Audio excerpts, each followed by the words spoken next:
नमस्कार। आप सुन रहे हैं गुनाहों का देवता।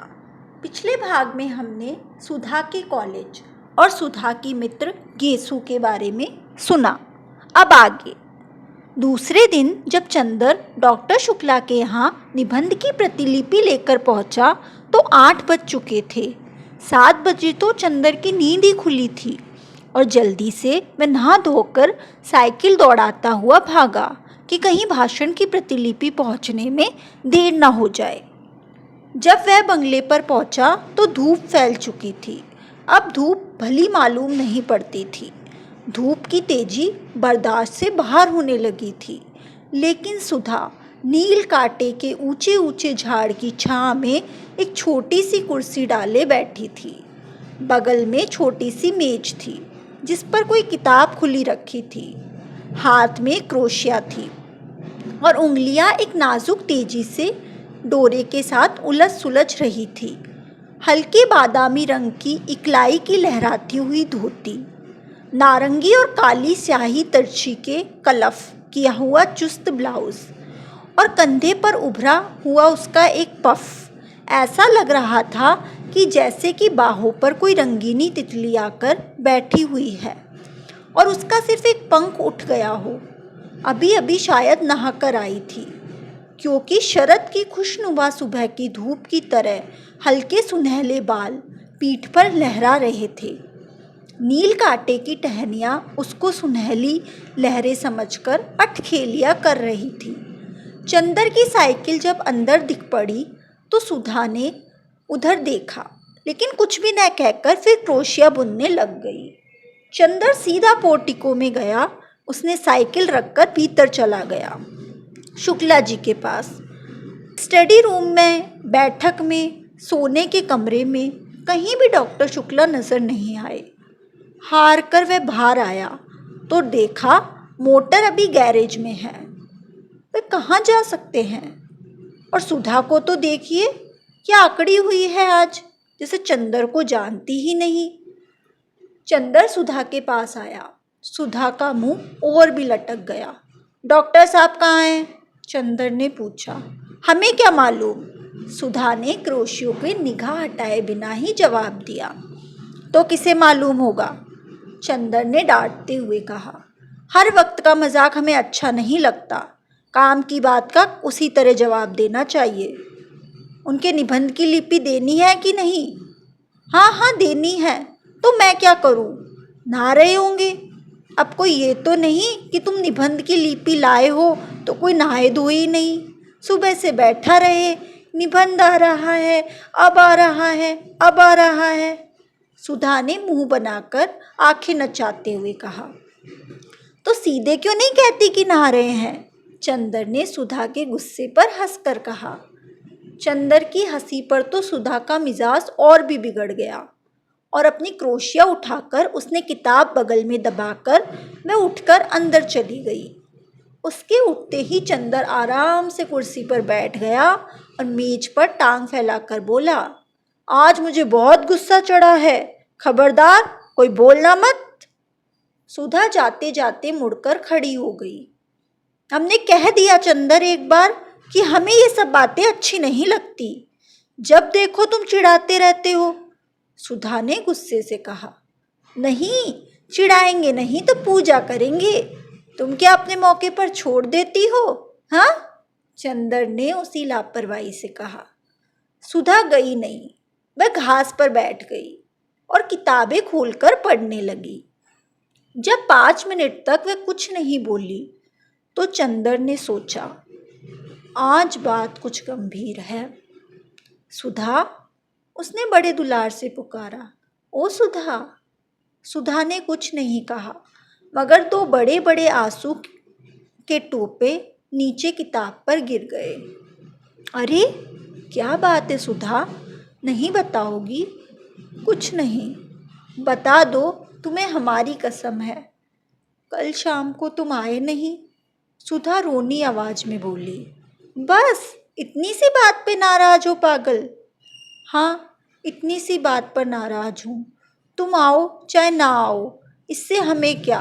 हम क्यों नाराज होंगे? बड़े कहीं के आए। आएंगे नहीं तो जैसे हमारा घर बार नहीं है। अपने को जाने क्या समझ लिया है। सुधा ने चिढ़कर जवाब दिया। अरे तो तुम ही तो कह रही थी भाई, चंदर ने हंसकर कहा। तो बात तो पूरी सुनो पहले।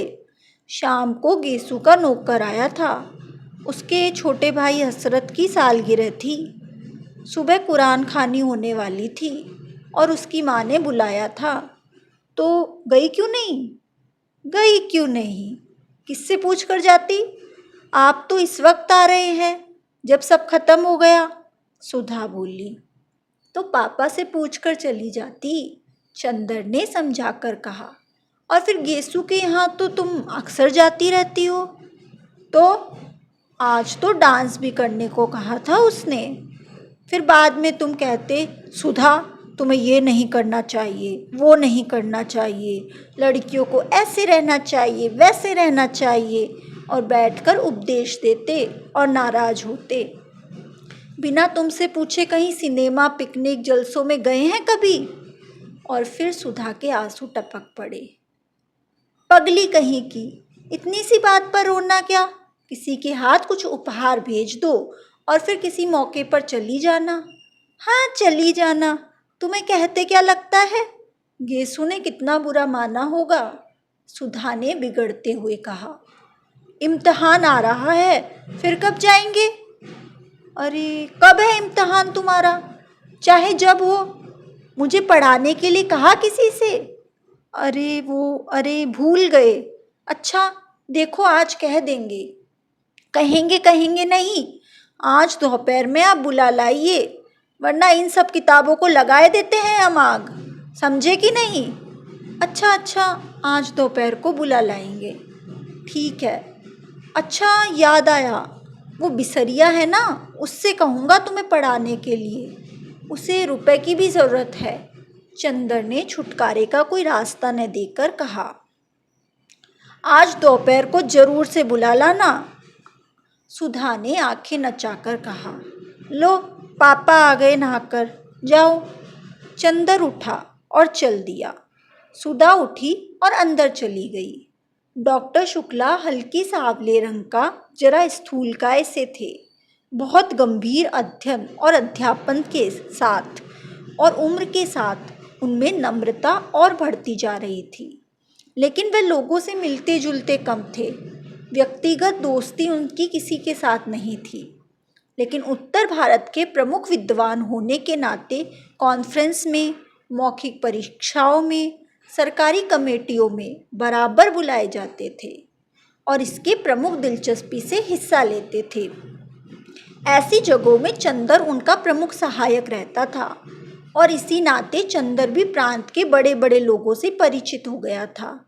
जब वे एमए में पास हुआ था, तब से फाइनेंस विभाग में उसे कई बार ऊंचे ऊंचे पदों का ऑफर आ चुका था।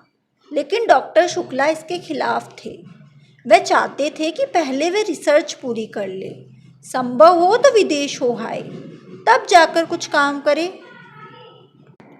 अपने व्यक्तिगत जीवन में डॉक्टर शुक्ला अंतर्विरोधियों के व्यक्ति थे। पार्टियों में मुसलमान और ईसाइयों के साथ खाने में उन्हें कोई ऐतराज़ नहीं था, लेकिन कच्चा खाना चौके के आसन पर बैठकर रेशमी धोती पहनकर खाते थे। सरकार को उन्होंने सलाह दी थी कि साधुओं और सन्यासियों को ज़बरदस्ती काम में लगाया जाए और मंदिरों की जायदाद जब्त कर ली जाए। लेकिन सुबह घंटे भर तक ज़रूर पूजा करते थे। पूजा पाठ, खान पान, जात पात के पक्के हामी। लेकिन व्यक्तिगत जीवन में कभी ये नहीं जाना कि कौन उनका शिष्य ब्राह्मण है, कौन बनिया है, कौन खत्री है, कौन कायस्थ। नहाकर वे आ गए थे और दुर्गा सप्तशती का कोई श्लोक गुनगुना रहे थे। कपूर को देखा तो रुक गए और बोले, हेलो, हो गया वो टाइप? जी हाँ। कहाँ कराया टाइप? मिस डिक्रूज़ के यहाँ। अच्छा, वह अच्छी लड़की है, अब तो बहुत बड़ी हो गई होगी। शादी हुई कि नहीं? मैंने तो सोचा वे मिले या ना मिले। नहीं, वे यहीं है। शादी हुई फिर तलाक हो गया। अरे, तो अकेली रहती है? नहीं, अपने भाई के साथ, बर्टी के साथ। अच्छा, और बर्टी की पत्नी अच्छी तरह है? वह मर गई। राम राम, तब तो घर ही बदल गया होगा। पापा, पूजा के लिए सब बिछा दिया है, सहसा सुधा बोली। अच्छा बेटी, अच्छा चंदर, मैं पूजा कराऊं जल्दी से। तुम चाय पी चुके? जी हाँ। अच्छा, तो ये मेरी मेज पर चाट है, जरा इसको ठीक कर दो, तब तक मैं अभी आया। चंदर स्टडी रूम में गया और मेज पर बैठ गया। कोट उतारकर उसने खूंटी पर टांग दिया और नक्शा देखने लगा। पास में एक छोटी सी चीनी की प्याले में चाइना इंक रखी हुई थी और मेज पर पानी। उसने 2 बूंद पानी डालकर चाइना इंक घिसनी शुरू कर दी। इतने में सुधा कमरे में आई। ए सुनो, उसने चारों ओर देखकर बड़ी सशंकित स्वरों में कहा। फिर झुककर चंदर के कान के पास जाकर मुंह लगाकर बोली, चावल की नान खटाई खाओगे? ये क्या बला है? चंदर ने इंक घिसते घिसते पूछा।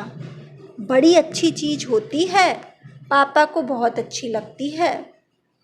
आज हमने सुबह अपने हाथों से बनाई है, खाओगे? सुधा ने बड़े दुलार से पूछा। ले आओ, चंदर ने कहा। लो, ले आए हम तो।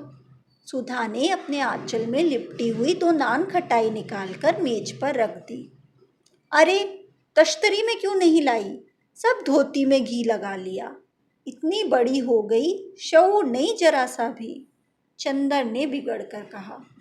छिपा कर लाए हैं, ये सकरी होती है कि नहीं? चौके से बाहर कैसे लाते? तुम्हारे लिए तो लाए हैं, तुम ही बिगड़ रहे हो। अंधे को नान दो, अंधा कहे मेरी आँख फोड़ दी। सुधा ने मुंह बनाकर कहा। खाना है कि नहीं? हाथ में तो हमारे स्याही लगी है, चंदर बोला। हम अपने हाथ से नहीं खिलाएंगे, हमारा हाथ झूठा हो जाएगा। और राम राम, पता नहीं तुम रेस्तारों में मुसलमानों के हाथों से खाते होंगे। थू थू। चंदर हंस पड़ा सुधा की इस बात पर, और उसने अपने हाथ पानी में डुबोकर बिना पूछे सुधा के आंचल में हाथ पोंछ दिए स्याही के, और बेतकल्लुफ़ी से नान खटाई खाने लगा। बस धोती का किनारा रंग दिया, यही पहनना है हमें दिन भर, सुधा ने बिगड़ कर कहा। खुद नान खटाई छिपा कर लाई और घी लग गया तो कुछ नहीं, और हमने शाही के हाथ पोंछ दिए तो मुंह बिगड़ गया, चंदर ने मैपिंग पेन में इंक डालते हुए कहा। हाँ, अभी पापा देखें और बिगड़े कि धोती में घी स्याही सब लगाए रहती है, तुम्हें क्या? और उसने स्याही का लगा हुआ छोर कसकर कमर में घोंस लिया। छी, वही घी से तर छोर कमर में खोस लिया, गंदी कहीं की, चंदर ने चाट की लाइन ठीक करते हुए कहा। गंदी है तो तुमसे मतलब? और मुंह चिढ़ाते हुए सुधा कमरे से बाहर चली गई। चंदर चुपचाप बैठा चाट दुरुस्त करता रहा। उत्तर प्रदेश के पूर्वी जिला बलिया, आजमगढ़, बस्ती, बनारस आदि में बच्चों की मृत्यु संख्या का ग्राफ बनाता था और एक नक्शे पर बिंदुओं की एक सघनता से मृत्यु संख्या का निर्देश करना था।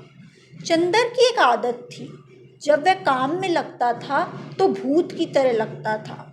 फिर उसे दीन दुनिया किसी की खबर नहीं रहती थी। खाना पीना तन बदन किसी भी चीज़ का होश नहीं रहता था।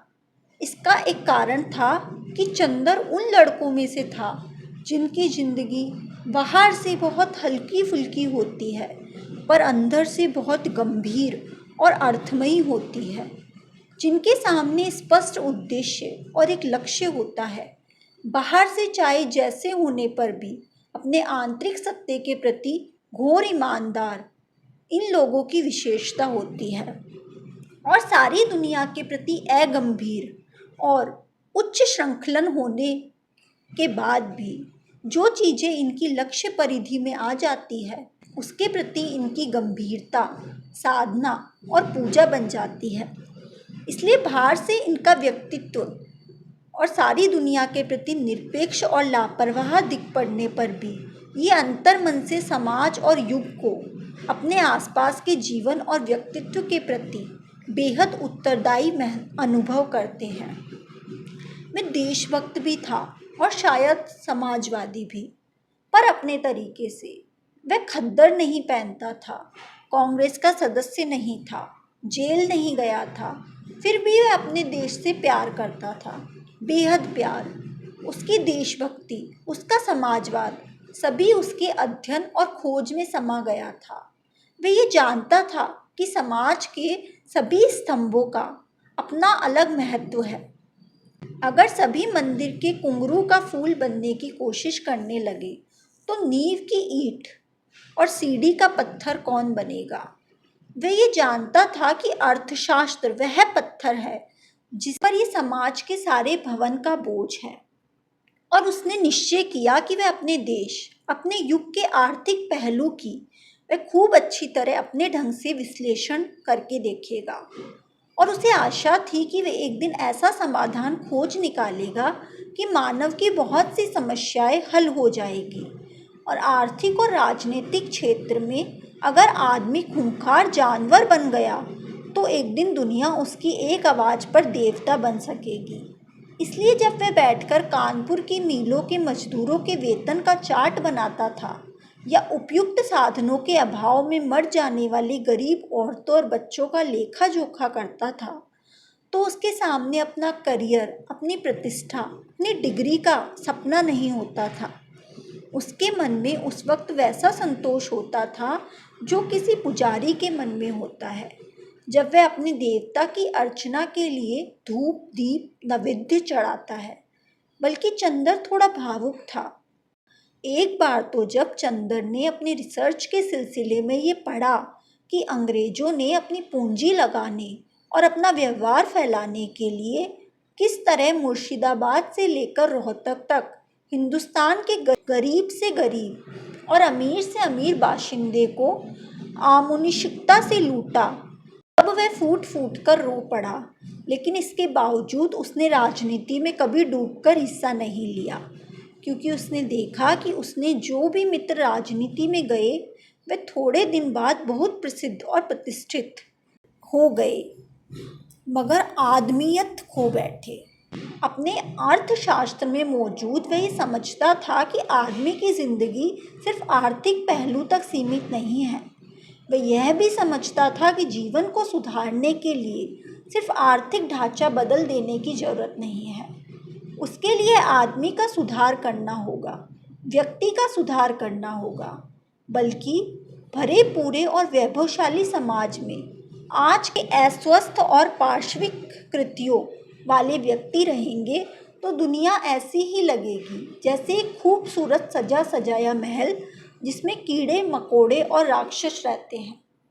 वह ये भी समझता था कि वह जिस तरह की दुनिया का सपना देखता है वह दुनिया आज किसी भी राजनीतिक क्रांति या किसी भी विशेष पार्टी की सहायता मात्र से नहीं बन सकती।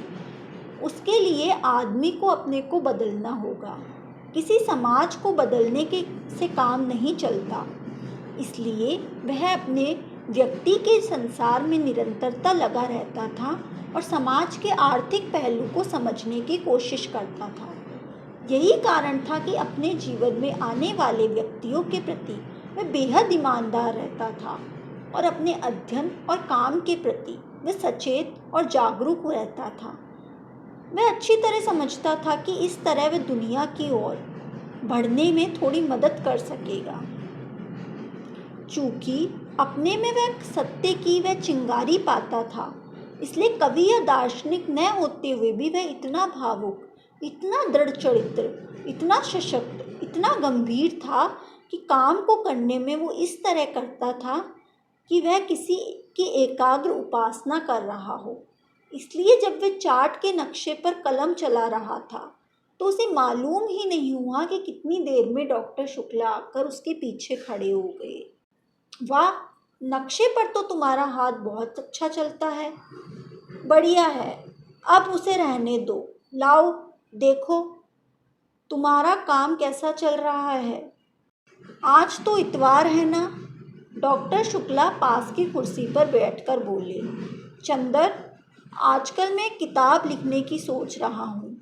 मैंने सोचा कि भारतवर्ष की जाति व्यवस्था का नए वैज्ञानिक ढंग से अध्ययन और विश्लेषण किया जाए। तुम इस बारे में क्या सोचते हो? व्यर्थ है। जो व्यवस्था आज नहीं तो कल चूर होने जा रही है, उसके बारे में तामूर बांधना और समय बर्बाद करना बेकार है। चंदर ने बहुत आत्मविश्वास से कहा, यही तुम लोगों में खराबी है। कुछ थोड़ी सी खराबी जाति व्यवस्था में देख ली और उसके खिलाफ हो गए। एक रिसर्च स्कॉलर का दृष्टिकोण तो दूसरा होना चाहिए। फिर हमारे भारत की प्राचीन संस्कृति परंपराओं को तो बहुत ही सावधानी से समझने की आवश्यकता है। ये समझ लो कि मानव जाति दुर्बल नहीं है। अपने विकास क्रम में वह उन्हीं संस्थाओं, रीति रिवाज और परंपराओं रहने देती है जो अस्तित्व के लिए आवश्यक होती है। अगर वह आवश्यक न हुई तो मानव उनसे छुटकारा मांग लेता है। ये जाति व्यवस्था जाने कितने सालों से हिंदुस्तान में कायम है।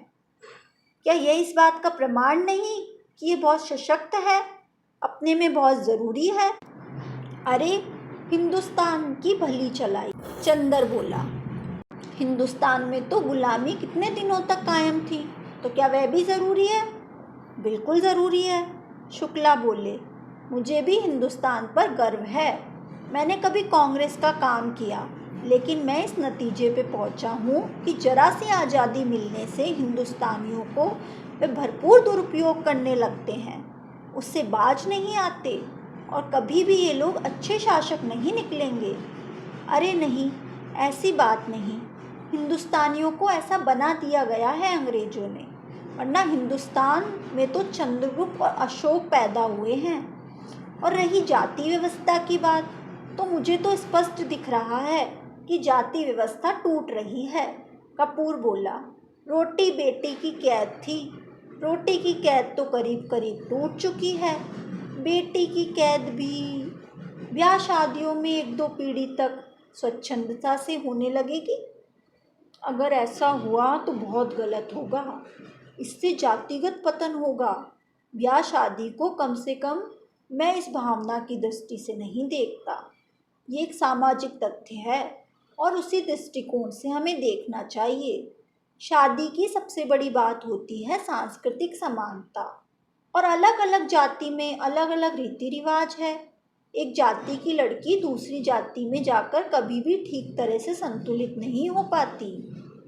और फिर एक बनिए की व्यापारी प्रवृत्तियों की लड़की और एक ब्राह्मण का अध्ययन वृत्ति का लड़का, इनकी संतान न इधर विकसित कर सकती है न उधर।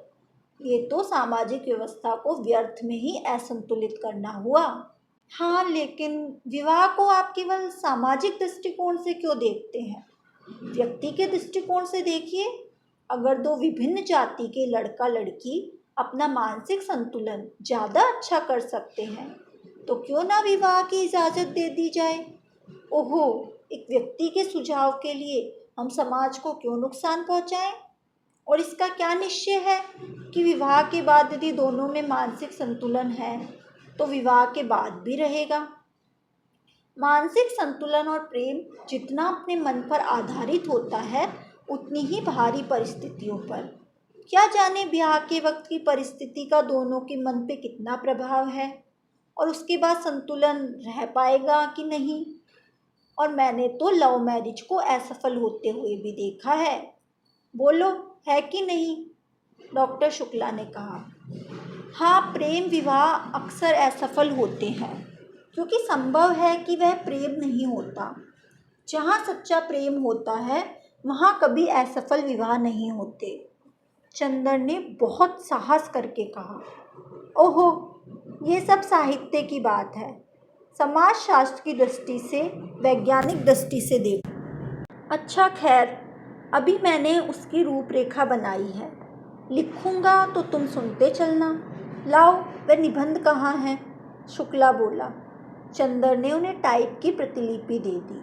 उलट पुलट कर डॉक्टर शुक्ला ने देखा और कहा, ठीक है। अच्छा चंदर, अपना काम इधर ठीक ठाक कर लो, अगले इतवार को लखनऊ कॉन्फ्रेंस में चलना है। अच्छा, कार में चलेंगे या ट्रेन से? ट्रेन से। ठीक है। घड़ी देखते हुए उन्होंने कहा, अब मैं जरा काम से चल रहा हूँ। तुम ये चार्ट बना डालो और एक निबंध लिख देना। डॉक्टर शुक्ला चले गए। चंदर ने चार्ट में हाथ लगाया।